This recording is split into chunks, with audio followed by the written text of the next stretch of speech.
Com a cerâmica, podemos fabricar desde os vasos mais caros da história a objetos do cotidiano. Ela está presente em todas as civilizações e com ela podemos criar coisas bonitas e práticas. E por que é tão popular? Quantas técnicas temos nessa arte? E o que é a cerâmica? Começa agora, Feito em Casa!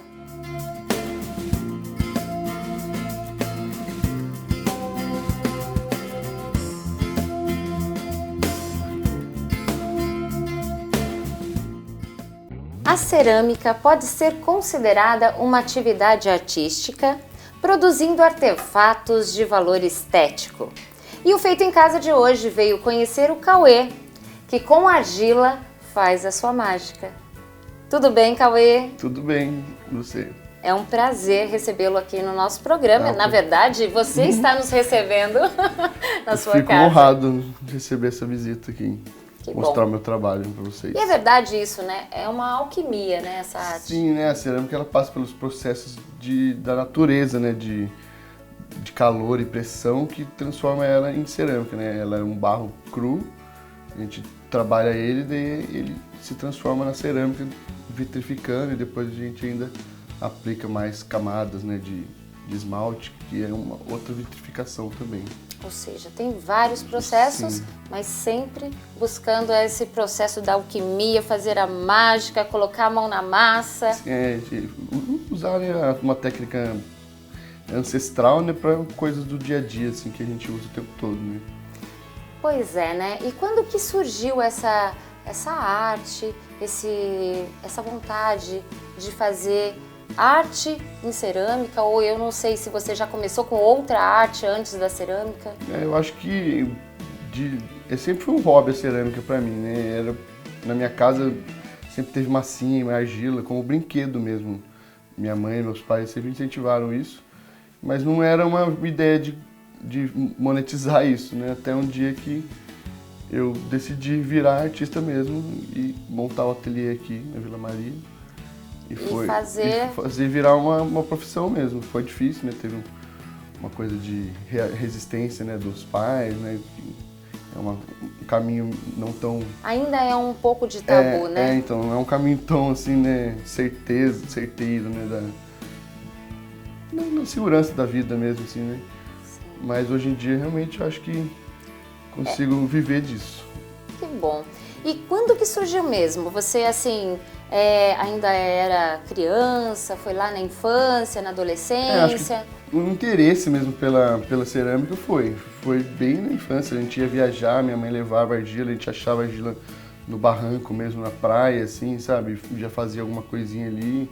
Era como se fosse um brinquedo. Eu sempre gostei desse meio para trabalhar, sabe? Manusear mesmo, assim, com a mão. Uhum. Você estava me contando um pouquinho antes, né, sobre a escola, a educação artística. Também aflorou nessa época? Foi muito importante para dar essa direcionada mesmo, assim. Porque antes, né, a gente não sabe o que fazer, principalmente naquela idade, né, jovenzinho, a gente não sabe de nada, né? Você só vai experimentando, né? Sim. E isso foi o começo? Na escola foi essencial para mim. E o que você vê e o que te chama a atenção nessa arte da cerâmica? Eu gosto muito da imensa possibilidade que ela dá, né? Com as diferentes técnicas que tem de produção, a gente consegue fazer literalmente de tudo, desde esculturas, né, abstratas, figurativas, e muito do utilitário, né? Que a gente usa no dia a dia, e tem muita gente que nem se dá conta que é cerâmica, né? Com certeza. Porque é uma cerâmica industrializada, ela não tem aquela cara de feito à mão. Tem a cerâmica industrializada, sim, e tem a cerâmica artesanal, né? Isso. E qual a diferença dela? Eu acho que mais é a questão da quantidade de produção mesmo, assim, e da aparência dela, né? Uma cerâmica feita à mão, ela vai ter certos defeitos, né? Que a gente não gosta de falar isso, mas são peculiaridades de uma coisa que foi feita à mão, assim. Diferente de uma peça feita numa máquina, com molde, né? Porque que usa, que nem na fábrica aqui da frente, eles usam moldes, né? E é uma argila líquida, daí vão sair sempre peças iguais. Aqui, mesmo que eu tente fazer, assim, pegar a mesma quantidade de argila, 1 kg de argila, ela nunca vai ficar igual a outra, mesmo tentando fazer o máximo possível. Porque é artesanal. Porque é feito à mão, exatamente. Artesanal. E cada artista sai uma peça diferente da outra. Sim, mesmo o próprio artista dele pegar a mesma quantidade de argila, ele vai sair uma peça única da outra. Por mais parecido que seja o formato e a ideia, mas a impressão digital, a marca ali, torna ela individual, assim, torna uma coisa única. E essas peças artesanais, elas têm gosto para tudo, né? Tem gosto para cerâmica industrializada e também para artesanal, Sim, porque sim. ela agrega valor a essa arte artesanal, né? Sim, muita gente gosta da parte mais rústica, assim, da peça, né? Mesmo ela sendo feita à mão, ela tem gente que gosta dela mais certinha, mais elaborada, mais trabalhada, lisinha. Eu particularmente, eu gosto assim. Eu também gosto muito das peças mais artesanais, mais rústicas. Eu acho que, na minha concepção, eu valorizo mais, assim. Lógico, tem peças maravilhosas aí, históricas até, Sim, né? sim. Mas eu gosto mais do rústico. E as argilas? São vários tipos de argila, né? Sim, tem inúmeras qualidades de argila, né? E cor também, né? Então, as qualidades envolvem já mais a cor e o resultado final depois de todo o processo das queimas. Ah, tá. Tem argila que ela fica com pontinhos, tem argila que ela já fica mais, tipo a porcelana, por exemplo, é um tipo de argila. E ela é mais fininha, você consegue fazer peças bem finas com ela, e ela é uma coisa mais delicada. Tá, então... Tem a terracota, que ela já é mais rústica. Entendi. Então, cada argila tem uma função para uma peça, por exemplo, é isso? Ela tem mais a ver com o acabamento mesmo final, na cor que ela vai ficar no final. Tipo, daí a pessoa pensa eu quero um prato. Né? Eu quero um prato que, né, ele seja vermelho. Daí, ou se você quiser usar a cor original da argila, você teria que usar uma argila já avermelhada. Vermelhada, senão... Senão você já pode usar um esmalte vermelho. Que é o final, que é o acabamento também. Uma segunda queima com acabamento. E diz pra mim, como que é o seu processo criativo? Como que você cria suas peças? Então, no momento, a parte da minha criação é mais ali no torno elétrico. Que daí é onde eu deixo fluir mesmo a criatividade. Porque como eu dou bastante aula, a minha criação é mais voltada para demonstrar para o aluno como fazer e o que fazer. Então, eu acabo meio que repetindo, fazendo uma demonstração para ele. Porque então, você tem os passos a passo para poder explicar, faz sentido. E daí eu faço meio que na frente dele, junto com ele, para pegar. E quando você fala em aluno, assim, quando a gente está aprendendo a fazer a cerâmica, na prática que você aprende com fazer mais vezes? Sim, eu falo para eles que é como se fosse aprender a tocar um instrumento. Você tem que praticar. Quanto mais você praticar, melhor você evolui, né? Você mais aprende. Mas todo mundo consegue tocar uma música, vamos dizer assim. Agora já fazer um CD inteiro já é diferente. Requer um pouco mais de prática. Tem que aprimorar, tem que ter prática, tem que ter conhecimento. Para cerâmica, tem que ter conhecimento? É bem conhecimento na prática, e depois a gente vai pegando essas partes da queima, né? Nem todo mundo precisa saber essa parte da queima, porque tem muita gente que faz isso, né, pra gente. Você fala terceirizar isso? Isso, tem muita gente que produz em casa a própria cerâmica, mas não tem o forno. Daí muitos me procuram, inclusive, para fazer essa queima. Para fazer a queima. Daí eu alugo espaço, tenho um sistema de cobrança. Isso seria até um terceiro... Mais uma fonte. Uma fonte de renda. Isso. Hoje você tem a sua produção e o seu forno. Isso, a minha produção, que eu queimo aqui, a minha produção é minha dos meus alunos, e eu queimo aqui mesmo em casa. O tempo de queima é demorado?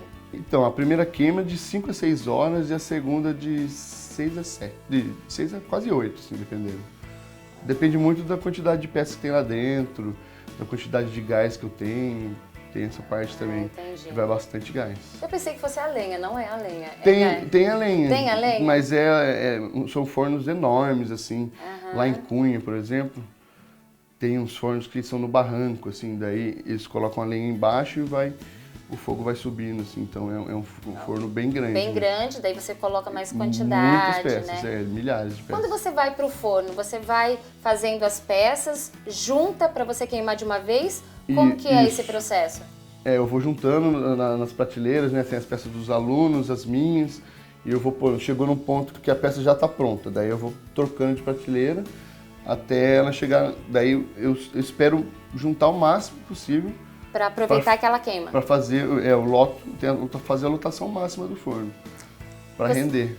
Agora vamos voltar nas suas inspirações. Você acha que você tem uma marca da sua arte que as pessoas quando se deparam com ela falam, essa é do Cauê? Então, como eu comecei, né, o que eu mais fazia era máscara mesmo, assim, muita máscara desde pequeno. E eu tenho algumas máscaras espalhadas aí pela cidade, né, que eu vendi para amigos, vendi para comerciantes e tal. E sim, eles falavam, eles conseguiam reconhecer pela sua peça. Sabia, porque já tinha visto o trabalho meu e conseguiu ver realmente o meu toque ali. Isso é... Na máscara, né? Na máscara. Na cerâmica fica difícil isso? Eu espero que um dia eu consiga, né, chamar essa atenção toda, assim. Mas eu acho que como a cerâmica é uma coisa mais genérica, assim, né? Eu acho que, como diz, eu ensino, todo mundo consegue fazer um vaso daquele. Né? Então acaba ficando uma coisa mais geral, assim. Mais geral. Mas tem as técnicas que cada pode, um usa, né? Você pode usar alguma pintura diferente, fazer algum estilo de marcação, de entalhe, né? Muita informação, né, Cauê? Mas a gente vai fazer isso no segundo bloco, colocando a mão na massa. Como você pode ver, é uma arte muito antiga e que pode se transformar em vários artefatos. No segundo bloco, a gente literalmente vai colocar a mão na massa, na argila, e vai produzir uma peça para vocês verem. Então não saia daí, a gente volta já já.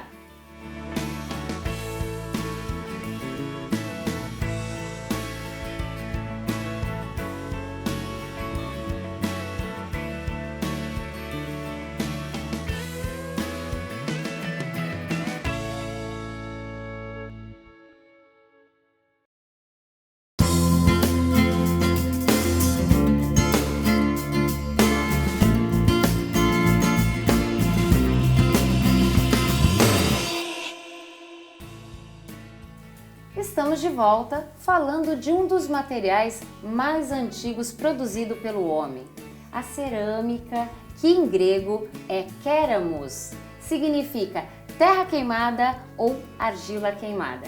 E hoje eu estou aqui com o Cauê, né, que já é um desafio grande, porque ele falou que as minhas unhas vai ser complicado, mas eu aceitei o desafio. Vai funcionar. Vai funcionar?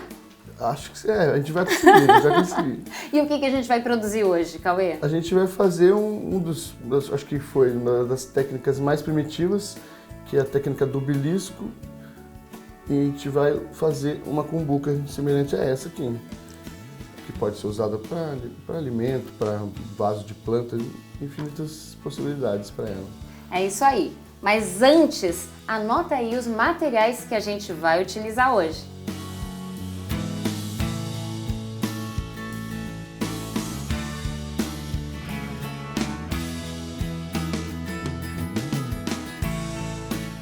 Bom, Cauê, qual é o primeiro passo? Eu vejo que aqui a gente tem essa rodinha que... A gente chama de torninho de mesa, né? Aham. Mas antigamente não tinha nada disso, eu usava um isopor, uma bandejinha de isopor, para eu pôr a massa em cima e ela... Poder girar. Daí a gente trabalha com ela, mas agora a gente vai separar 2 pedaços iguais aqui pra gente começar a nossa peça. Você sempre mede a argila ou pode ser... Pode ser mais a olho, sim. Pode ser a olho? Eu gosto de fazer na primeira aula com meus alunos, eu gosto de fazer padronizado, então a gente faz sempre uma peça com 1 quilo. É interessante isso que você fez, né? Fica mais prático. Isso, aqui ó, já deu praticamente 1 quilo. Essa vai ser a minha parte. Isso. O que você usa é um fio de nylon? É um fio de nylon comum. Para cortar a argila. Isso. Essa argila, ela já vem assim, no plastiquinho, quando você compra? Ela vem. O meu fornecedor é lá de Guararema, mas é uma loja lá de São Paulo. Eu sempre pensei, Cauê, que a gente tinha que usar água também. Essa daqui precisa? Na técnica do torno elétrico, sim. Mas nessa não. A gente usa... Eu, principalmente, quando estou dando aula, eu não utilizo água nessa técnica da modelagem, só no acabamento. Bom, o que a gente vai fazer? Essa é a primeira técnica que você ensina para os seus alunos, é isso? Na minha primeira aula eu já ensino 2 técnicas. Sim. Porque a minha aula é de 3 horas de duração, né? Então Primeira hora, 1h30, a gente fica fazendo essa peça, né? E daí depois a gente deixa ela de lado, dando uma secada, e a gente começa uma segunda técnica, que é a técnica da cobrinha. Eu chamo de cobrinha, né? Mas o nome dela é encordelamento. Entendi. Que a gente vai fazendo anéis concêntricos e daí você consegue fazer jarras, daí aumenta muito mais a quantidade de possibilidades. Só pra gente entender aqui o público que tá assistindo, pra saber, a gente tem aqui 3 cumbuquinhas. São diferentes porque é aquilo que você falou, cada artista fez, né? Mas para exemplo, essa seria a primeira fase? Sim, essa aqui foi todos feitos com 1 kg de argila, né? Só que você vê, alguém arranca mais, né? Mas essa aqui, ela tá no ponto de osso, que a gente chama. Que ela tá pronta para ir pro forno agora. Ela já passou pela modelagem, já não tem muito mais o que eu fazer nela, não tem mais como dar brilho nem nada. Ela já tá finalizada para ir pro forno. Ir pro forno. Tá, aí dessa vai pro forno na primeira queima. Depois que ela passou, essa aqui passou pela primeira queima, ela vai ficar já vitrificada, né? Que daí ela de fato virou uma cerâmica. Daí depois a gente aplica uma camada de esmalte, que são óxidos, né? Que cada um dá uma cor. E ela dá esse brilho aqui, que é um vitrificado também, mas daí ela já fica muito mais resistente e muito mais impermeável. Então agora, não vaza. Se pôr água aqui, não vai ficar dando aquela suada famosa da cerâmica. Tá, então desse processo para esse foi uma queimada e desse foram 2 queimadas. Para chegar aqui passou por 2 queimas. Tá. Isso tudo no forno? No forno a gás, no meu caso. No seu caso, a gás. E quando você coloca essas peças, você coloca, inclusive, junta mais, né? Como a gente tinha falado. Eu faço uma produção grande, né? Para compensar, né? Eu chego na lotação máxima do meu forno. Na primeira queima eu consigo encostar uma peça na outra. Eu posso amontoar elas assim, que elas suportem e pode. Já na segunda queima, como tem esse material aqui do esmalte, ela não pode encostar uma na outra, então já cabe bem menos peça dentro do forno, elas têm que ser uma coisa mais reduzida. Qualquer pessoa, Cauê, consegue fazer na sua casa como você começou? Eu acho que sim, eu acho que é como aprender a tocar violão, assim, praticar, né, ter os materiais e... Mas precisa de muito material para fazer? Porque você começou na sala do seu apartamento, né? Um banquinho de madeira, umas tábuas assim que eu usava e algumas ferramentas de uso cartão, sabe, para alisar, faca de cozinha, colher, tudo para ajudar na modelagem. Bom, a gente vai conversando, mas vamos fazendo aqui, bora? Agora tem que trabalhar com força, vai ter que dar uns tapas aí. Eu vou colocar toda a minha raiva. Isso. Vamos transformar. O que a gente pensa? Você pode usar a mesa também. E você pode transformar ela numa bola. Assim. Ai, gente, tem que ter força isso aqui, hein? O que você pensa quando você faz isso aqui? Olha, como eu dou aula bastante, né? É como se fosse uma terapia, assim. Tanto minha quanto dos meus alunos. A gente fala sobre a vida, reclama, fofoca, de tudo. Rola tudo isso? É bom, essa parte é boa. E ela tem uma troca de energia com a própria argila, né? Que a gente passa o nosso calor pra ela, ela passa a umidade dela pra gente. Tanto que a minha mão é toda lisinha, assim, não é porque eu não faço nada não, é porque minha mão tá sempre hidratada. Você pode rolar na mesa também. Não precisa pôr muita força, né? Senão vira um peãozinho. Não é muito fácil, gente, não, hein? As pessoas acham difícil manusear? As pessoas têm, na verdade, técnicas favoritas, né? Agora o seu desafio da unha, hein? Ah, é? Bom. Aqui, ó. Vou pôr ela aqui. Fazer tipo um formato de dantop. Tá. Mais ou menos? Tá bom, tá ótimo. Tá melhor que isso. Ó, agora a gente vai fazer um buraco aqui no meio. Aos poucos, assim. Isso, pode ir. Vai sujar a unha. Tá. É gostoso. A gente vai até um pouco a metade do tamanho todo da peça. Ó, eu cheguei aqui, ó, até mais ou menos isso de profundidade, ó. Tá. Acho que o Por seu tá aqui. aí. É. E depois a gente vai Abrindo abrir mais. mais e vai afundar mais. Tá. Porque não pode ficar muito fino. E agora, Cauê? Que agora que vem a técnica do nome do belisco. Que a gente fez primeiro essa rosquinha aqui, né? Daí agora a gente vem com o belisco aqui, ó. Que é com os 4 dedos. Ó, os dedos pra fora, sempre juntinhos assim, para não fazer muita marca lá pro lado de fora. E a gente vai apertando ela. Pra ela diminuir e abrir. Ela vai abrindo, Ela vai afinando a parede e vai abrindo. Olha lá, pessoal, olha só. Por que ele fala da superfície? É o que a minha unha fez, ó. Mas a gente vai atualizar, não é isso? Sim, com certeza. Você vai usar a esponja. Ela vai servir como aumentar a área de contato. E eu vou passando ela assim? Isso, pode aplicar um pouquinho de força. Esse é um dos poucos momentos que eu gosto de usar água. Já tá com o corpo da cumbuca, né? Agora é só dando um acabamento, melhorar as superfícies, né? A gente pode usar também, ó, isso aqui é legal de mostrar. Isso aqui faz o quê? Você vai ajeitando assim, ó. Também é um outro jeito de suavizar a superfície. E tudo batendo. Isso. Adorei essa parte. Hoje você vive da sua arte? Sim. Financeiramente, você fez da arte um negócio? Sim, eu consegui como professor mais do que como comerciante. Mas sim, a arte é a minha profissão mesmo. É a sua profissão hoje. Eu acho que eu consegui, né? O que você acha? Sim, né? Com esse tempo que a gente teve aqui de aula, já tá bem encaminhada essa peça, né? Porque daí você poderia agora, era só suavizar mais as superfícies externas aqui, né? Tirar esses rachadinhos, essas ondinhas. Isso tudo é alguns minutos de mais de trabalho, você já conseguiria deixar ela bem acabada. Mas o formato do que foi proposto, sim, o corpo tá ok? da cumbuca, se ela fosse pro forno depois de secar, ela já funcionaria como cumbuca, mesmo com essas suas imperfeiçõezinhas aí. É artesanal. Ela já funcionaria. Já funcionaria. Bom, estamos chegando ao final desse programa de hoje, né? Eu tô com a missão cumprida.